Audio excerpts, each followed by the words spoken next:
Et un de nos objectifs, c'est de faire du parrainage d'enfants. Donc on parraine plus de 400 enfants sur le Bénin et le Burkina Faso. Et plus précisément au Burkina Faso, on a un programme contre l'excision et le mariage forcé des petites filles. Donc sur les 400 enfants, je crois qu'on a plus ou moins maintenant 40 à 50 petites filles qui font partie du programme contre l'excision. Et donc les parents qui s'engagent à faire parrainer leurs enfants s'engagent à ce que les petites filles ne soient pas excisées. Donc c'est un parrainage qui coûte 10 € par mois, donc ce n'est vraiment pas énorme. On a une association qui travaille avec nous sur place qui s'appelle l'association FEM, dont Moumouni est le président. Et Moumouni se bat vraiment sur le terrain pour sensibiliser les personnes à ne plus exciser les petites filles. Et il est arrivé par exemple à sensibiliser le roi de Yako. Donc Yako, c'est une grande ville qui se trouve dans le nord du Burkina Faso, à plus ou moins une centaine de kilomètres de Ouaga, de la capitale. Et donc le roi de Yako a décidé de mettre ces deux petites filles dans notre programme contre l'excision.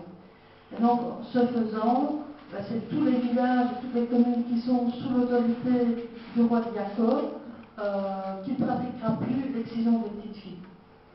Parce que voilà, les rois, les premiers ministres ont toujours encore une importance, en plus du gouvernement, je veux dire, francisé qui est sur place. Donc, je ne vais pas prendre la parole trop longtemps, mais s'il y a des personnes qui sont intéressées et qui veulent en parler, on peut se voir après. Et on est vraiment très très rigoureux par rapport à ça, parce que les parents savent très bien que s'ils font exciser un enfant, on arrête le parrainage de l'enfant. On a eu le cas, jusqu'à présent, seulement une seule famille qui a excisé un bébé qui est malheureusement décédé. Et alors on a arrêté tout parrainage, tout contact avec cette famille-là, et depuis, on n'a plus le cas. Toutes les personnes qui sont engagées à ne pas exciser les enfants ne l'ont pas fait. Donc c'est la preuve aussi que les choses peuvent changer, qu'il y a des choses qui peuvent être mises en place, des choses qui ne sont pas toujours très coûteuses. Mais c'est vrai, comme monsieur le disait, il faut aussi que les hommes prennent leur part de responsabilité et que se disent, une femme qui n'a pas excisé est quand même une femme qui a tous les atouts pour être une femme fidèle, pour être une maman, pour être une femme aimante. Donc c'est vrai que les hommes ont un grand rôle à jouer. Et moi, je salue vraiment le courage de mon ami Moumouni sur place, là-bas, au Burkina Faso, qui se bat sans relâche pour que les petites filles restent des petites filles à part entière. Voilà, merci. Alors, je voudrais bien rebondir là-dessus en vous parlant d'un autre projet de parrainage, qui est un projet de parrainage qui est organisé par le GAMS, dont notre ami est représentant ici. Mais je voudrais en parler parce que je suis un des parrains, donc depuis le mois de septembre, je parraine une petite fille, je ne sais pas quelle petite fille. Je sais bien que je parraine une petite fille d'un village qui s'appelle Sharif quelque chose, quelque part au Sénégal.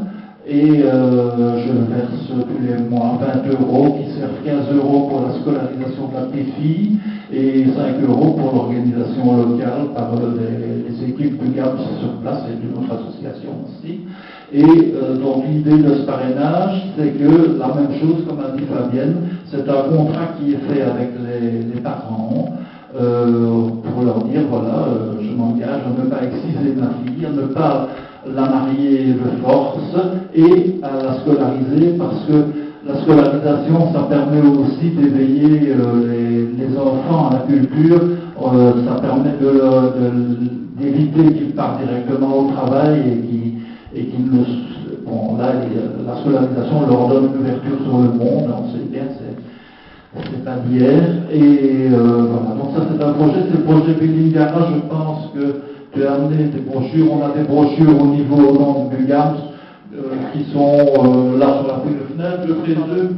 Sur la feuille de fenêtre, il y a des brochures et on peut en parler aussi après avec nous, avec les amis. Alors moi je vais vous donner la parole parce que je pense qu'il y a certains d'entre vous qui ont certainement des questions sur les mutilations et c'est l'occasion de les poser et à notre niveau d'essayer de vous répondre.